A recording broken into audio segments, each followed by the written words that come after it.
E se o tarô não estivesse tentando prever o futuro, mas desvendar os mistérios esquecidos da sua alma?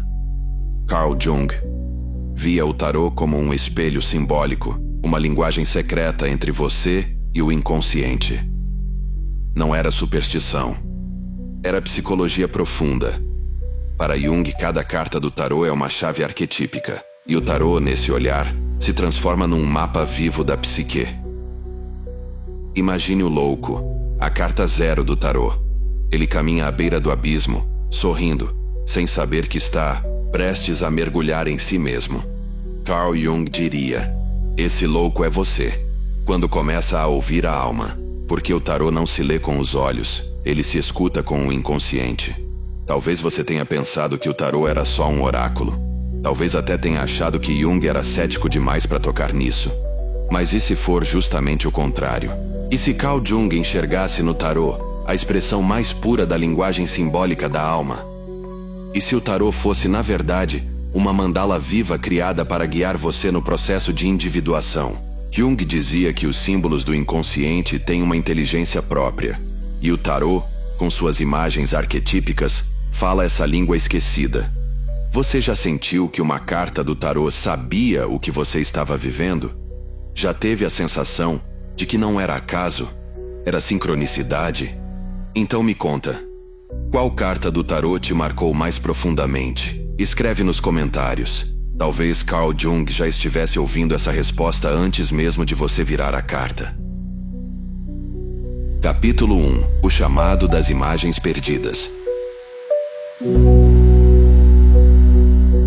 O tarô não começou como um manual de previsões.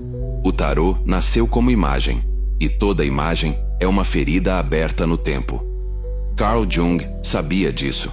Para Jung, as imagens que tocam a alma não são criações humanas, mas emergências do inconsciente.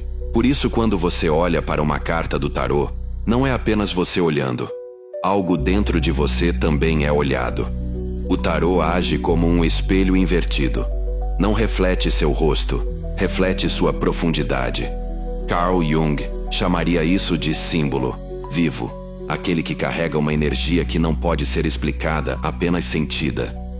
O tarô é uma coleção de símbolos ancestrais, atravessados por séculos, carregando a poeira de civilizações inteiras. E é por isso que, ao tocar uma carta, você não toca o papel. Você toca algo invisível, uma memória da alma humana.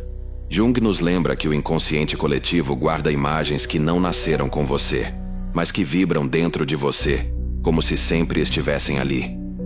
O tarô fala essa língua silenciosa. O tarô sussurra o que você ainda não sabe dizer. Cada arcano é um espelho mágico. Carl Jung não via o tarô como superstição, mas como uma forma simbólica de entrar em contato com a totalidade psíquica. O tarô permite que o inconsciente se manifeste em linguagem visual. E o símbolo, para Jung, é a única forma pela qual o invisível pode se tornar visível. Por isso o tarô é tão poderoso. Ele não explica, ele revela. Ele não diz, ele mostra. Ele convoca. O tarô desperta algo ancestral. Algo que reconhece a imagem do mago, da sacerdotisa, do louco, mesmo que você nunca tenha estudado tarô na vida. Jung dizia que quando um símbolo é autêntico, ele provoca uma reação, uma espécie de arrepio psíquico. É por isso que o tarô nunca depende de interpretação externa. Ele atua por ressonância.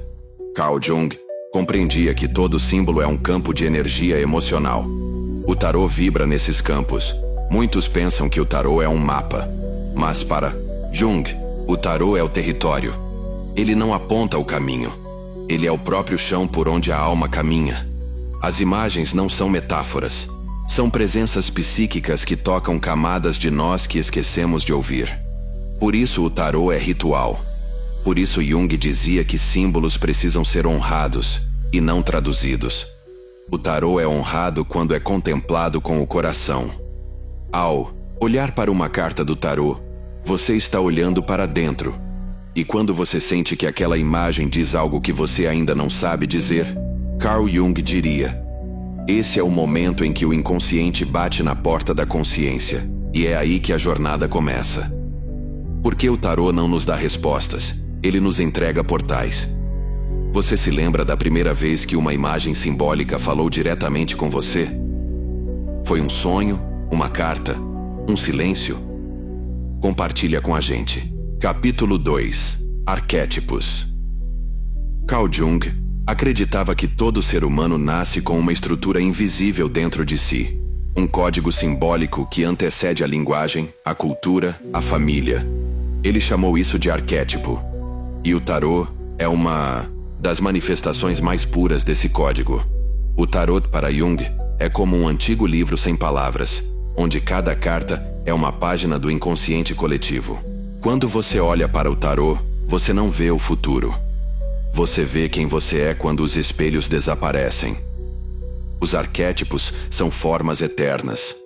São imagens que nos habitam mesmo antes de sabermos seus nomes. Jung dizia que eles não são ideias, mas experiências emocionais universais. A mãe, o velho sábio, a criança, a sombra, todos vivem dentro de nós. O tarô os representa em carne simbólica. Quando você vê a papisa no tarô, você não está vendo apenas uma carta. Está tocando o arquétipo da grande mãe. O louco surge. O arquétipo do andarilho interior se manifesta. Carl Jung via isso com clareza. O tarô fala com os mesmos símbolos que habitam os nossos sonhos. O inconsciente coletivo, como dizia Jung, é uma camada profunda da psique, que não pertence ao indivíduo, mas à humanidade inteira. O tarô mergulha nessa camada. O tarô não cria significados. O tarô revela os significados já inscritos na alma. Por isso, Jung via o tarô como um sistema simbólico que nos ajuda a traduzir conteúdos inconscientes em consciência. E essa tradução não se faz com lógica, mas com escuta simbólica. O tarô exige silêncio interno, porque é o inconsciente que está tentando se pronunciar. Carl Jung compreendia que símbolos têm autonomia. Eles não pedem permissão para aparecer. Eles surgem nos sonhos, nos mitos, nos contos e nas cartas do tarô. Cada carta do tarô é uma encarnação arquetípica. E o tarô para Jung é como um teatro onde os arquétipos encenam nossas histórias mais íntimas. O diabo não é uma previsão ruim. É o encontro com a sombra. A torre não é uma queda. É a ruína da persona. A estrela não é sorte. É esperança depois da noite escura da alma. Por isso, para Carl Jung, o tarô nunca deve ser reduzido à técnica. O tarô, dizia Jung, é uma liturgia simbólica da alma. Um espelho onde os arquétipos se revelam, não para nos guiar, mas para nos integrar. O processo de individuação, tão central para Jung, é feito desse confronto simbólico, quando a consciência encontra o símbolo e o símbolo ativa uma memória esquecida da alma. O tarô participa disso. O tarô é parte viva desse caminho. Então, se você sente que certas cartas do tarô parecem te perseguir, talvez seja o arquétipo, tentando se fazer ouvir. Carl Jung diria, não fuja disso. Sente-se com a carta. Escute o que ela quer dizer. Porque o tarô não é uma resposta. O tarô é uma pergunta feita por algo maior dentro de você. Qual arquétipo do tarô mais te representa neste momento da vida? O mago, a papisa, o eremita? Deixa nos comentários. Capítulo 3. A jornada começa. O tarô começa com o louco. Carta número 0. Nem início, nem fim. O louco do tarô não sabe onde está indo, e nem precisa saber. Ele caminha à beira de um abismo com um leve sorriso no rosto, como quem confia naquilo que ainda não se revelou. Carl Jung enxergava nessa imagem o impulso primordial da alma em busca de si mesma. Para Jung, o louco do tarô representa aquele momento em que algo dentro de nós desperta e diz: vá.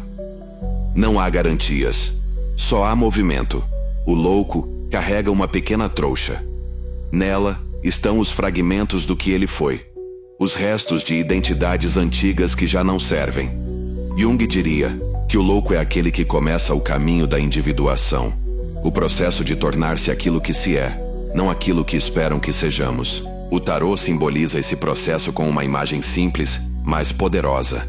Uma figura livre, solta, desamarrada do mundo, mas profundamente conectada ao mistério. No tarô, o louco não tem direção fixa. Ele anda, tropeça, dança. Para Carl Jung, isso não é confusão. É fertilidade psíquica. O louco é o self em estado bruto, antes de ser moldado pelo ego. E é por isso que o louco pode parecer ingênuo, infantil, até tolo. Mas, como dizia Jung, há sabedoria na loucura, que vem da alma. O louco do tarô é um convite à escuta interna, à abertura simbólica, à entrega ao desconhecido. O tarô coloca o louco como carta zero por um motivo. Ele pode estar em qualquer lugar da jornada. Pode ser o começo, o meio ou o fim disfarçado, de recomeço. Jung via essa circularidade como própria da psique. Não há linha reta. O caminho é espiralado. O louco não anda para frente, ele mergulha. O tarô mostra isso com clareza simbólica. A estrada do louco é invisível, porque ela se forma com cada passo.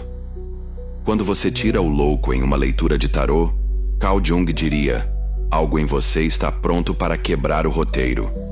Pronto para desafiar o previsível. O louco é a irrupção do self que diz: pare de seguir o caminho dos outros. Crie o seu. E é isso que torna o tarô tão precioso. Ele revela onde está a sua coragem esquecida. O tarô, nesse momento, não está prevendo nada. Está lembrando você do seu impulso mais antigo, a liberdade de ser quem ainda não se sabe. Jung falava do inconsciente como um campo fértil, cheio de símbolos esperando ser ativados. O louco é o símbolo da travessia. Ele não carrega certezas, carrega confiança. E o tarô usa o louco para perguntar: você confia na sua alma? Você está pronto para dar um passo sem chão? Carl Jung via esse ato como sagrado. Para ele, o louco não é tolo. O louco é necessário, porque todo despertar começa com um salto. Você já sentiu que estava começando algo sem saber o destino? Que era hora de pular, mesmo sem chão? Me conta, quando foi o seu momento louco? Capítulo 4. O caminho da alma nos arcanos maiores. O tarô não é apenas um conjunto de cartas, é uma narrativa viva. Carl Jung compreenderia os arcanos maiores do tarô como um caminho simbólico que revela o movimento profundo da alma em direção à totalidade. O tarô apresenta 22 etapas. Não são estágios fixos, mas estados psíquicos, espelhos interiores pelos quais todos nós, em algum momento, passamos. Para Jung, essa jornada é o mapa da individuação, o processo pelo qual o ego se encontra com o self. Depois do louco, o tarô apresenta o mago. Ele representa o despertar da consciência, o surgimento da vontade. Carl Jung via o mago como o primeiro contato do indivíduo com o poder criativo da psique. O tarô não está falando de truques, está falando de intenção, de como manifestamos nossa energia interna. Em seguida, surge a papisa. O tarô agora mergulha no mistério. A papisa é o inconsciente feminino, o conhecimento velado. Jung associava essa imagem à sabedoria oculta, aquela que só pode ser acessada quando se cala a mente. A imperatriz traz o princípio da fertilidade. No tarô, ela simboliza o nascimento da criatividade emocional. O imperador chega logo depois. Estrutura, ordem, identidade. Para Carl Jung, o tarô mostra aqui a emergência do ego, da função paterna, da construção de limites. Mas o tarô não para. Ele introduz o Papa, a conexão espiritual, a ponte entre mundo interno e externo. Jung via o Papa como o arquétipo do mentor, do transmissor de tradição. O tarô aqui já desenhou 5 dimensões da alma humana. E então vem o enamorado. O tarô propõe a primeira grande escolha. Amor, sim, mas também ambiguidade. Carl Jung compreendia que esta carta representa a cisão necessária, a bifurcação. A alma precisa decidir o que ama. O tarô, nessa etapa, nos mostra que a escolha molda o destino. Em seguida, o carro, força de vontade, ação. Jung via aqui o momento em que o ego assume as rédeas, mas o tarô avisa: a estrada está viva, E o controle é sempre parcial. A carta da força revela a delicadeza da potência. Não é domar a fera com brutalidade, é persuadi-la com amor. Carl Jung lia essa imagem como a integração do instinto com a consciência. O eremita vem logo depois. Solidão, introspecção, tempo interior. O tarô aqui desacelera. Jung amava essa imagem. A luz na lanterna do velho é a consciência que se busca, sozinha. Mas o tarô gira. A roda da fortuna aparece. E Jung sorriria. Porque para ele, nada é fixo. Tudo é fluxo. A roda gira, e com ela, a vida. A justiça chega com sua balança. Para Jung, é o momento em que a alma começa a pesar consequências. O tarô então apresenta o enforcado. Sacrifício, suspensão, paradoxo. Jung dizia que às vezes o crescimento exige rendição. A morte surge logo em seguida, e o tarô aqui não fala de fim, fala de transição. Carl Jung via a morte simbólica como essencial para o renascimento interior. Depois da morte, vem a temperança, equilíbrio, alquimia, união dos opostos. Jung via essa carta como símbolo do processo de individuação, a união do consciente com o inconsciente. Mas o tarô ainda não terminou. Ele revela o diabo, a sombra, o desejo, o acorrentamento. Para Carl Jung, essa carta é o espelho mais desconfortável da psique. E então, a torre, a queda, o colapso das falsas estruturas. O tarô diz: aquilo que não é real precisa ruir. Jung concordava. A persona precisa quebrar. A estrela aparece. Esperança, serenidade. Carl Jung chamaria de reconexão com o self. A lua, logo depois, mergulha no inconsciente profundo. Caos, ilusão, memória ancestral. O tarô aqui toca as raízes mais antigas da alma. Mas o sol nasce. Clareza, alegria, consciência. Jung via o sol como a alma que retorna do submundo com luz. O julgamento é a colheita, a alma olhando para trás e vendo o sentido das escolhas. E por fim, o mundo. Totalidade, integração. O tarô conclui como começou, com um movimento, mas agora é um movimento pleno. Para Carl Jung, o tarô não é uma sequência de cartas. É uma mandala, um campo simbólico de totalidade. E ao percorrer os arcanos maiores, você não está apenas estudando o tarô. Você está atravessando a si mesmo. Já viveu alguma fase que parecia saída de uma carta do tarô? Qual arcano você atravessou, ou está atravessando agora? Capítulo 5.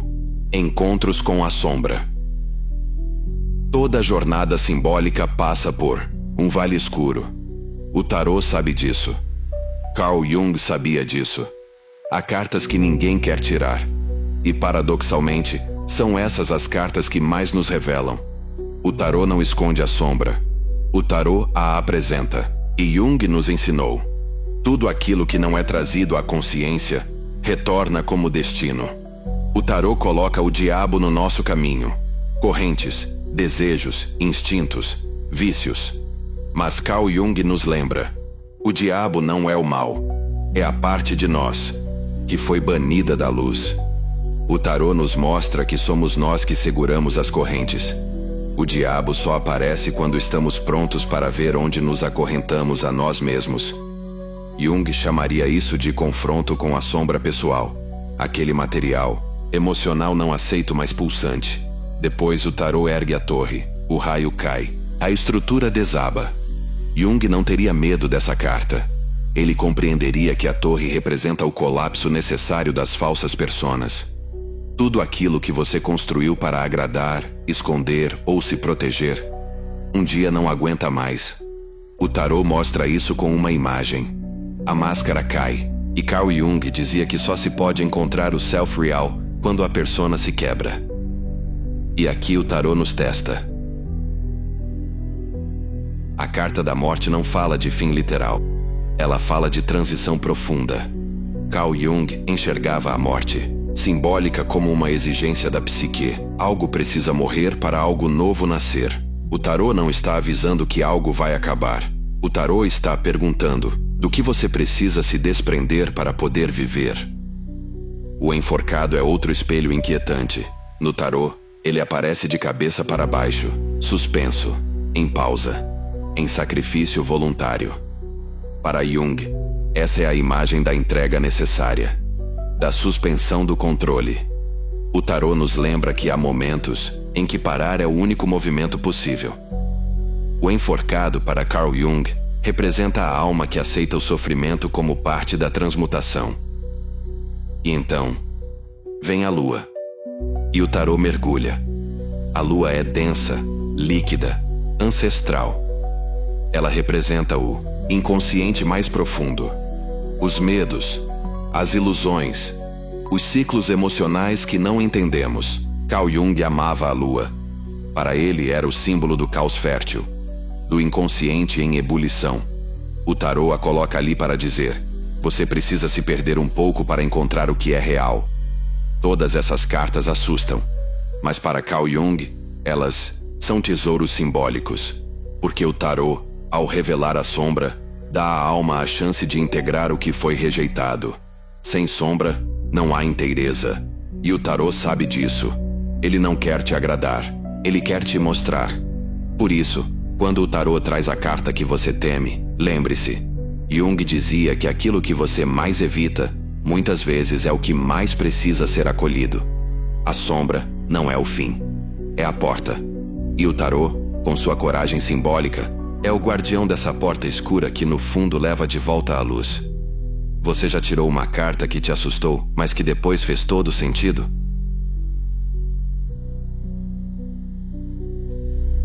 Capítulo 6. A sabedoria nas cartas. Para muitas pessoas, o tarô ainda é visto como algo místico, fora da realidade. Mas Carl Jung via o tarô como um sistema de símbolos capaz de colocar a alma em movimento. O tarô não responde perguntas com palavras, ele provoca imagens. E para Jung, essa é a linguagem mais pura do inconsciente. Quando alguém se senta diante de um baralho de tarô, algo acontece. Não no plano lógico, mas no plano simbólico. As cartas do tarô não dizem o que vai acontecer. Elas dizem o que está acontecendo por dentro, mesmo que você ainda não saiba. Carl Jung dizia que o inconsciente se comunica por meio de imagens, e o tarô é isso. Uma constelação visual da alma. O tarô não explica, ele escuta. O tarô não ordena, ele sugere. E é essa leveza simbólica que o torna tão poderoso.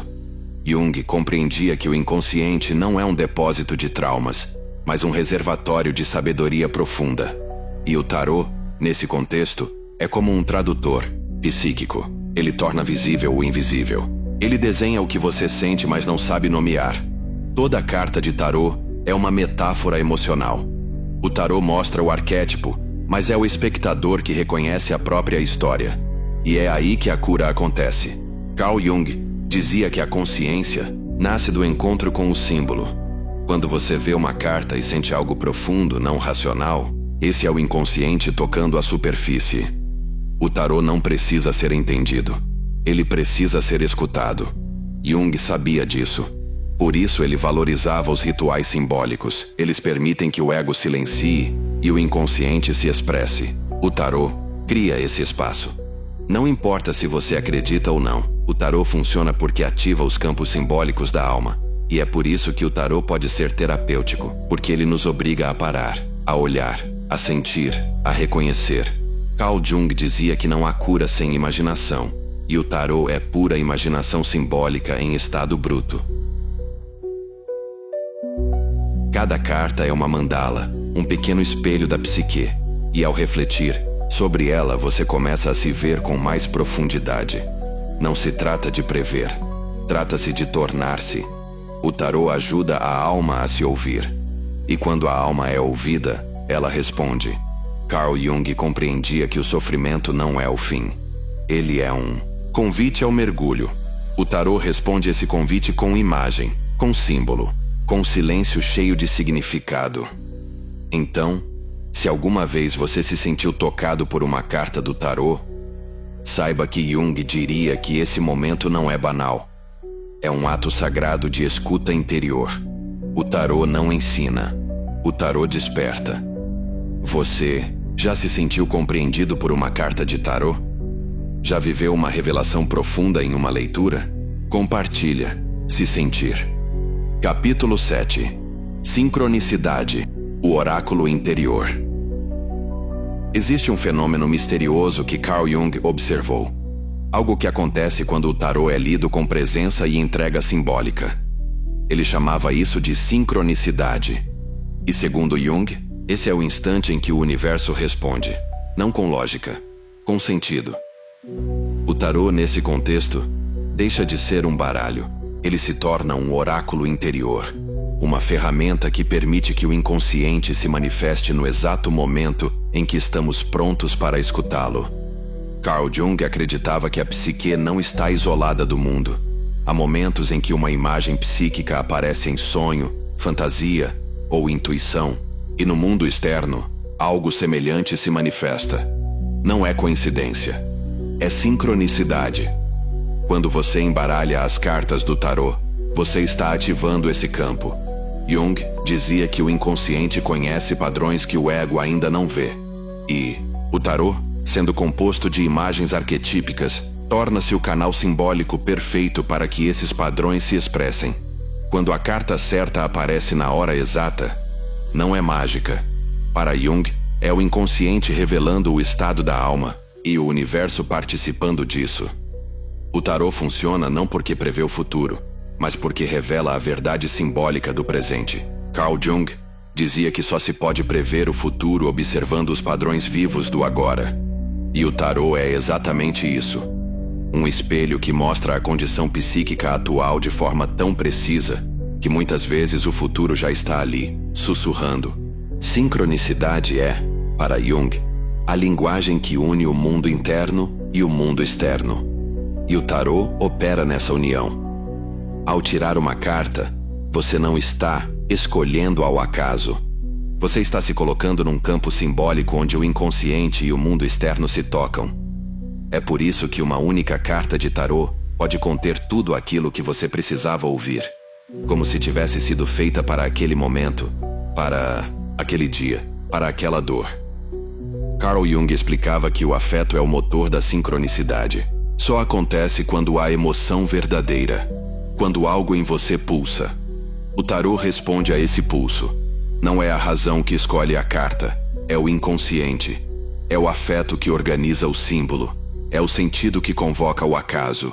E é por isso que o tarô, lido com presença, se torna uma experiência transformadora. Porque ele revela o que já está acontecendo em você, mas de uma forma que toca, emociona, movimenta. Carl Jung compreendia que o inconsciente não fala em linhas retas. Ele fala em imagens, metáforas, repetições. E o tarô oferece isso. É o inconsciente brincando com você, dançando com você, revelando o invisível por meio de uma carta virada. A próxima vez que uma carta do tarô disser exatamente o que você precisava ouvir, lembre-se, não foi coincidência, foi sincronicidade. Esse momento é mais do que raro. É sagrado.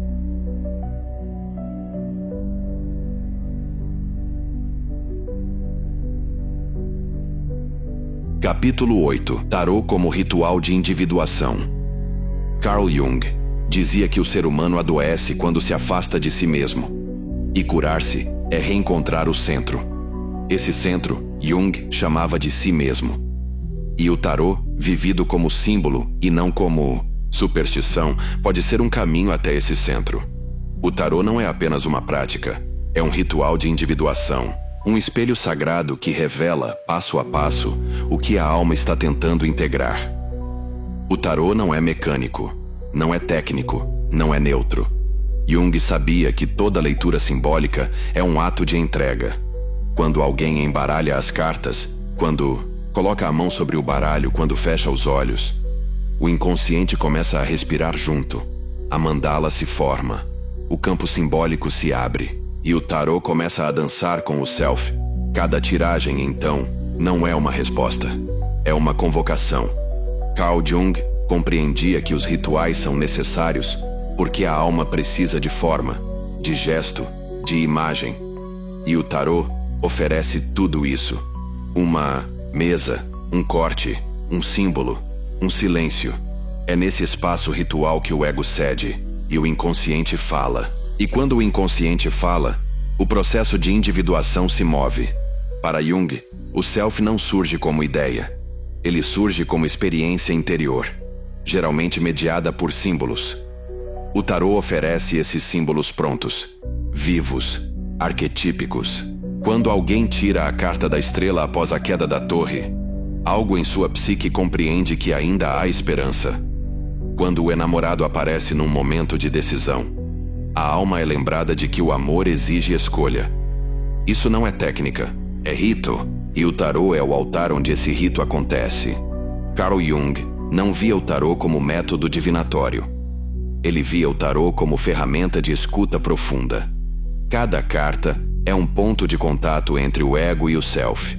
E o tarô, quando vivido com reverência simbólica, se transforma num verdadeiro ato de integração. Porque não é a carta que revela algo. É o modo como você se transforma ao vê-la. Esse é o ritual. Olhar uma carta e sentir que ela diz algo que você não sabia, mas que agora não consegue esquecer. Esse é o tarô no coração da psicologia analítica. Um sistema simbólico que não aponta soluções, mas desperta sentidos. Um oráculo que não prevê, mas transforma. Um espelho que não repete. Carl Jung dizia que a individuação é o processo mais difícil e mais belo da existência. E o tarô, se for vivido com entrega simbólica, torna-se um dos instrumentos mais preciosos desse caminho. Porque o tarô não te diz quem você é, ele te mostra quem você está se tornando. Você tem algum ritual com o tarô? Como você se conecta com as cartas? Capítulo 9. O retorno ao si mesmo. O tarô termina com a carta 21. O mundo. Uma figura dançando dentro de um círculo. 4 seres a observam dos cantos, as estações, os elementos, os arquétipos que acompanham toda a jornada. E no centro, um corpo leve, completo, livre. Carl Jung veria aqui não apenas uma imagem final, mas uma mandala viva do si mesmo. Para Jung, o processo de individuação leva exatamente a isso. Um estado de consciência em que todas as partes da psique foram reconhecidas, confrontadas, integradas. E o tarô, ao chegar ao mundo, diz: agora você não é mais fragmento, você é totalidade. Não no sentido de perfeição, mas no sentido de ter se tornado real. O tarô começa com o louco, carta 0, e termina com o mundo. Mas não há linha entre elas, há círculo. Jung chamaria isso de tempo arquetípico, o tempo do mito, onde início e fim se encontram. O tarô, nessa imagem final, sela a jornada simbólica e mostra que tudo aquilo que parecia caos era, na verdade, movimento de integração. O mundo é a carta que aparece quando o indivíduo volta a si mesmo, não como fuga, mas como casa. Carl Jung dizia que o self é o centro regulador da psique. E o tarô mostra com essa carta que esse centro pode ser vivido, não como ideia, mas como estado de presença, de leveza, de conexão com o todo. E é por isso que o tarô não termina. Ele recomeça. O mundo abre espaço para o louco retornar, mas agora não mais cego, consciente. A jornada recomeça com sabedoria. Carl Jung compreendia que a vida não é um projeto linear. É um ciclo espiralado de símbolos que nos conduzem dia após dia de volta ao mistério. Se você chegou até aqui, não foi por acaso. Talvez tenha sido sincronicidade. Talvez o tarô tenha te chamado. Talvez Jung tenha sussurrado em alguma parte da sua alma que era hora de olhar para si mesmo com outros olhos. Porque o tarô não quer te prever. O tarô quer te reunir. E se a carta do mundo um dia aparecer para você, lembre-se, Carl Jung não veria isso como um sinal de chegada. Ele veria como um símbolo sagrado, o de alguém que aceitou a jornada e se tornou, enfim, inteiro. E para você, qual foi o momento em que se sentiu inteiro? mesmo sem estar perfeito. Qual carta te ajudou a perceber isso? O tarô, como disse Carl Jung, não pertence ao acaso, pertence à alma. E tudo o que percorremos aqui, carta por carta, símbolo por símbolo, não foi sobre previsões, foi sobre revelações, porque cada arcano do tarô não fala de um futuro distante, fala de você, de mim, de todos nós, atravessando os mesmos ciclos, os mesmos medos, os mesmos espelhos. É Jung. Jung não estudou o tarô como um curioso. Ele o contemplou como um místico que compreendeu que o símbolo é a ponte entre o invisível e o real. O tarô, portanto, não termina quando a última carta é virada. Ele continua. Em cada decisão que você toma, em cada sombra que você acolhe, em cada silêncio onde uma imagem simbólica ressurge como um sussurro antigo da alma. Se essa jornada tocou algo em você, curta este vídeo. Comente aqui embaixo. Qual carta do tarô mais representa você neste momento da vida? Talvez sua resposta ajude outra alma em busca de si mesma. Se puder, apoie este canal. Sua presença nos ajuda a manter viva essa mandala de conhecimento, essa ponte simbólica entre Jung, o tarô e o invisível que nos habita. E lembre-se, não estamos aqui para prever nada. Estamos aqui para despertar tudo.